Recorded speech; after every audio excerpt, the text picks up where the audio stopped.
This is Arturo Mendez. There he is. You're Art muted still, Arturo. uh, Arturo, Hey, hello. there was somebody else using your name a little while ago. I just wanted to let you know that somebody was impersonating you. Yeah, he did Really? this whole presentation on pitches, but he looked just like you. Oh, yeah. Well, awesome. I mean, it's the same way earlier today somebody said that there were like so many Jake Mendelson, and Yeah, there's well, the real Jake Mendelson.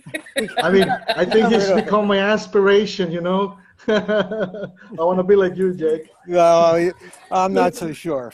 But anyway, so Arturo is back, and he's going to talk about something called a slingshot innovation. This sounds dangerous. What is this? Well, basically, let me try to get everything shared here properly. Um, Okay, Slingshot Innovation is like a fork or a derivation of this practical approach. In my past talk, I shared a really pragmatic, informal approach to pitching, but I have found to that it works. Uh, I have observed. I cannot say documented because that's much more like implications behind that. I could say is that I'm in the process of doing that. But I have observed that certain modifications in the traditional approaches to the process of innovation and invention, uh, can yield or can get Oh, interesting stuff, interesting results. So that's what I call a slingshot innovation. And I would try to share right now. If you allow me if to start, I would like to share my screen. Let's see. yep. Yep. Okay. So okay, let me set up my timer here. All right, all set. Well, basically, this has been an awesome trip so far, and we all come from this uh, road that as the slide here shows, has like this beautiful but unknown horizon, and as we travel to this, I say hola de nuevo, hello again. Um, I'm going to share with you some of the observations that I have picked up along the road that I have traveled that right now is bringing us like here together about these innovation methodologies that I am really sure about that you already follow or everyone follows here. So that's why I want to tell you that I'm your fan. I'm your big fan of all of the inventors, all of the innovators, and all of the team that is behind this. I mean, this really shows me that things are going on that are really exciting in the world. So, well, who are we? Well, let me tell everyone that I think, and I would define, and this is why I'm a fan, that you were chosen as an elite group destined to innovate and change our world.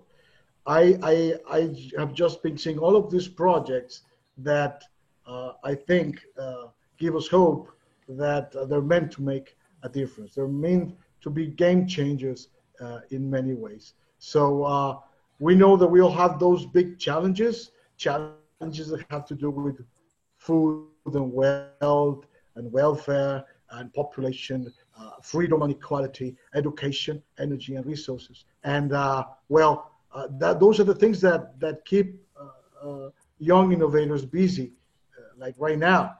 So basically, it's because we want to create abundance, and when I speak about the term abundance, I'm not referring into like wealth or a big bank check, even though some of you are going to have like very successful products, uh, like that snow mechanism and all of those things that could be really profitable. But I know that deep beneath is not because of the of only the economic part behind it, or but because of the problem or the need that you're addressing, and that is creating abundance. And I think we all know about design thinking.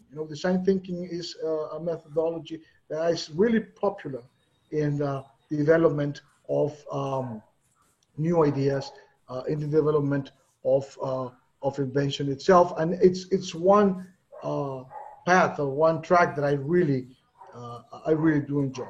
And there are many, conceptualizations, many the diagramming of what design thinking is.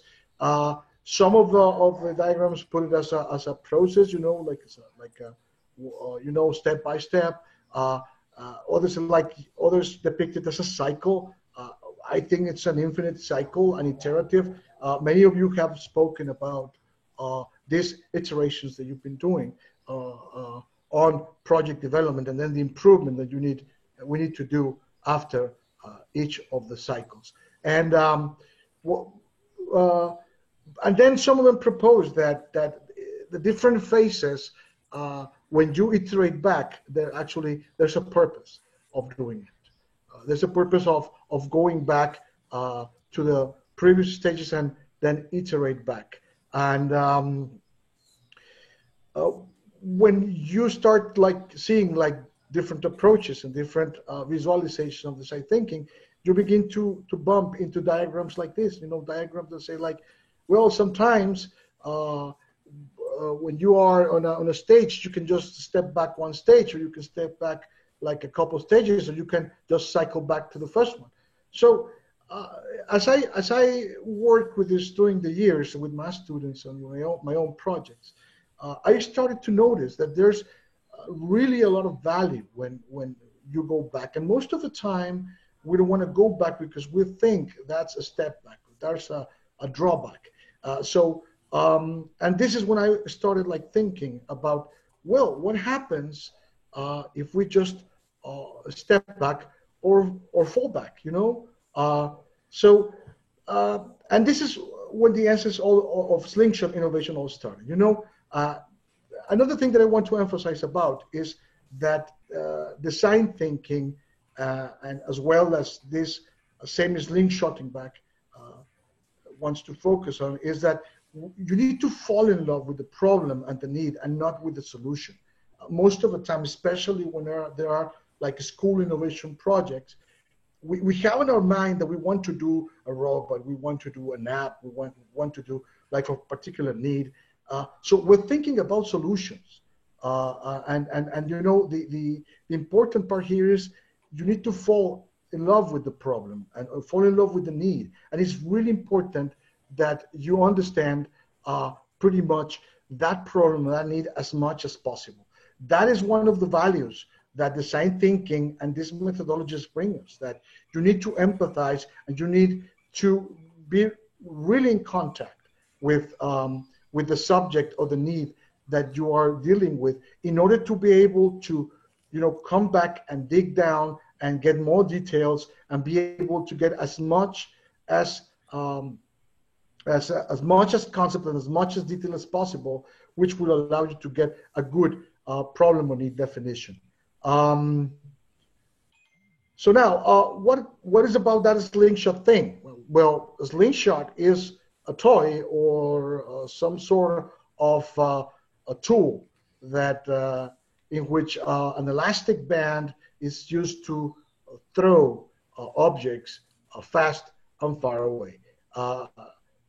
There's even it's used like a sports thing for shooting at objects.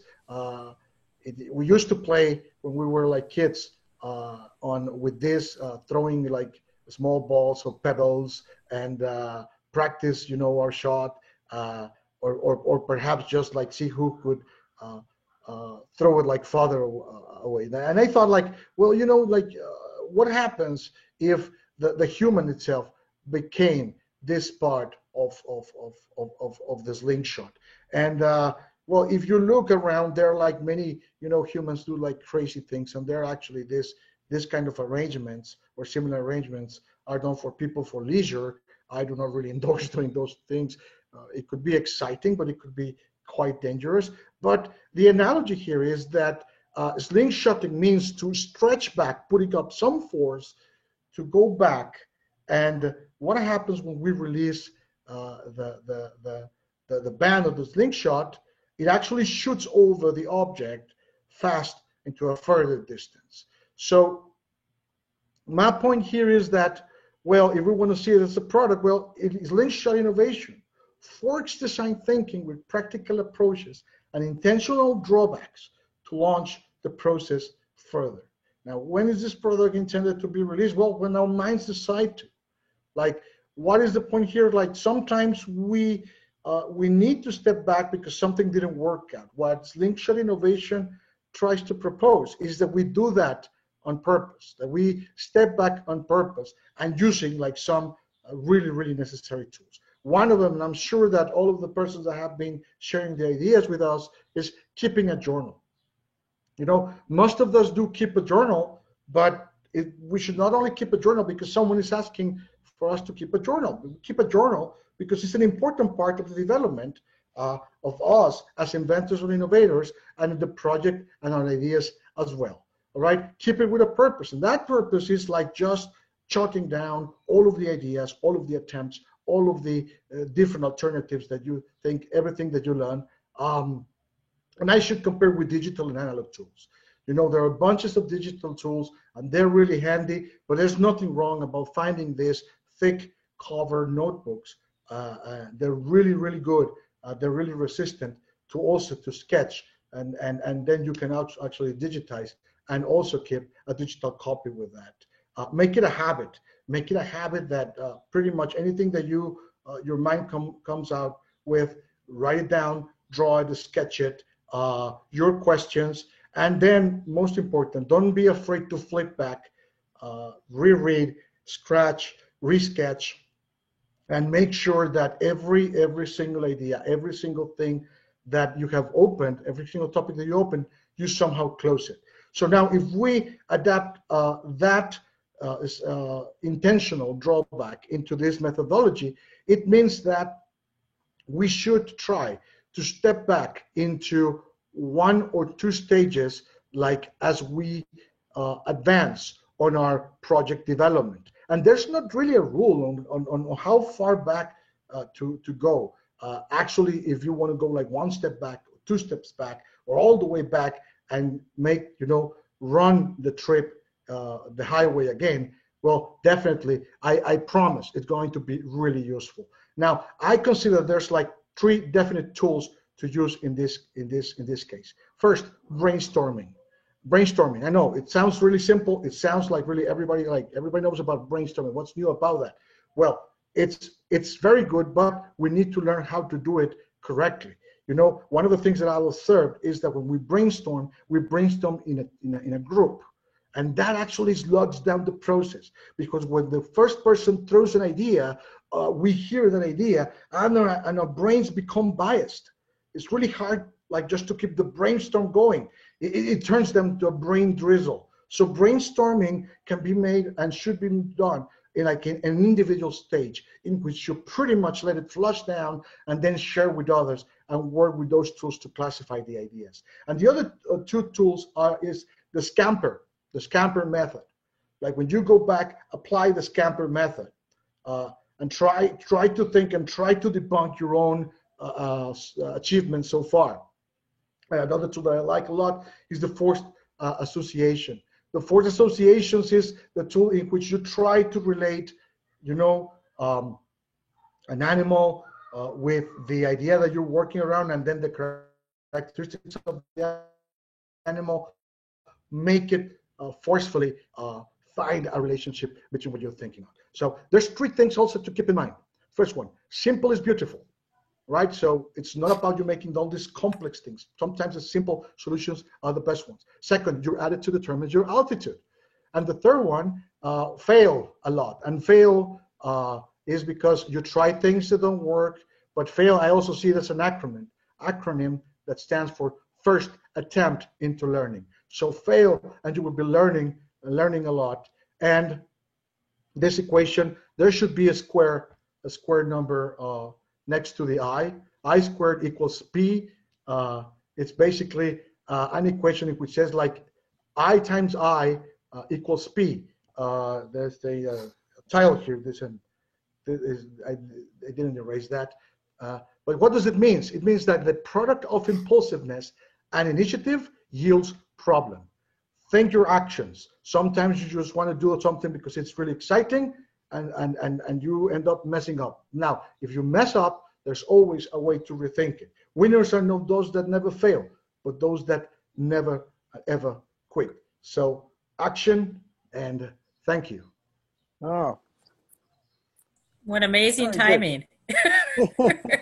Pretty good. You know, when you were talking about the slingshot innovation at first, all I kept thinking about is every time I'm sitting down to craft something or write something, it's the same exact thing. So no matter if you're creating a piece of writing or whether you're creating an innovation or an improvement, anything you're going to go do, going back to revisit back from the beginning, you just, it's kind of like going to bed and waking up at 2 a.m. and realizing, I could have done it this way. Yeah. So if you're naturally doing that on purpose, you're going to be better off for it. Yes, definitely. And that's the point. I mean, most of the time we see it as a reworking, you know, and because when we go back and we need to do things all over, we see it as a drawback. But if we do that consciously, you know, we could pretty much get like a different perspective, and we could like end up perhaps taking a completely different route of the one that we were taking, and that could be better, or we could come up with two new inventions at the same time. Arturo, you briefly mentioned Scamper, but you didn't explain what Scamper is. Can you back up a little bit for those of us who don't know as much about invention? Oh, sure, definitely. Let me go back. I just wanted to keep my time. And you're perfectly fine because our next presenter is not here yet, so go for it. No, okay, so Scamper is an acronym for a method that in which each of the letters is a different step. It means about going, like grabbing an object or grabbing a concept or grabbing something that exists or an idea, and then think about substitute it. Like, okay, whatever you're speaking about, try to think of ways to substitute. You can think of I don't know, a spoon or a car or an airplane or a shirt. So substitute. In what ways you can like substitute it, the object or the idea itself. Then combine. How could you combine things to like with this object? You know, perhaps you could come up with something new. And the A stands for adapt. Adapt is like, how could this be, you know, adapted? Like perhaps those adaptations could come up with some like new uses or new presentations or new I don't know, you know, new characteristics, new features. Then the M starts for modify and magnify at the same time. So is to think about like ways to modify or to magnify, you know, it's the features in order to. Then the P is to put to another use. Like in what other ways or what other uses or services could be delivered by the object. The AE is to eliminate, like what would you actually eliminate from the existing features, and then R, the reverse, it's like you know, just like flip her around, you know, like so. As a Scamper is a fantastic tool to you know, to break paradigms, to shift your ideas into thinking about something that sometimes we just take for granted, and squeeze some new juice out of something that appears to be like really you know, common. Arturo, could you give us an example of a slingshot innovation that you personally have done? Well, yes, actually, I've seen it with my students, and we're currently doing a project right now. I'll mention them really fast. Some of the courses that I teach have to do with invention and innovation, and there was a group of students. I don't know if they're listening right now, they're around, but their idea, their need was they had a friend, a friend in common, that he changed in weight once in a while. Like he was like, you know, a little bit overweight, and he wanted to go on a diet and lose some weight. So he had to be buying clothes really, really frequently, and that was beginning to be an economic problem for him. So they were thinking about doing like this sort of clothing. They were starting to do a clothing that could be reconfigured. It could be changed. The size itself could be changed with attachable and detachable fragments to make a shirt wider or slimmer as needed by the person. But then they came out that they could also. It was not only about changing the size, but also changing the style. And it was really interesting because the prototype right now ended up being not something for someone that changes his clothes size and doesn't want to buy, but is the modular clothing proposal in which you can actually, perhaps this band you can have like a shirt that has a black stripe over here, and you can make it like long sleeve, and then you can make it like short sleeves with this crazy and interesting mechanism, like something similar to a Ziploc, because originally we're thinking about, using some sort of like zippers or Velcro, and they can, so they have this prototype of a clothing for you can perhaps just buy like 2 or 3 garments, and they can serve you for a bunch of combinations. That I think that's a good example in which I just recently witnessed that. And the other one is a project in which, like with this COVID situation, I am collaborating with a group of friends also doing this glorious open source ventilator, and we have gone all over the trip from all of the models there are, and we're coming to this point in which the actual prototype looks really cool and has all of those features that could perhaps find a way for a cheap, low-cost, really functional devices that perhaps is not going to be, like the best option for this COVID situation, but will definitely open an option especially for those sectors in which this equipment are not available. Great. Well, Arturo, thank you very much for taking all this time. You evidently have a lot of fans on YouTube because we're getting all kinds of good comments. So congratulations. Your students must be, I hope they realize how lucky they are to have you as a teacher and as a supporter. This is fantastic.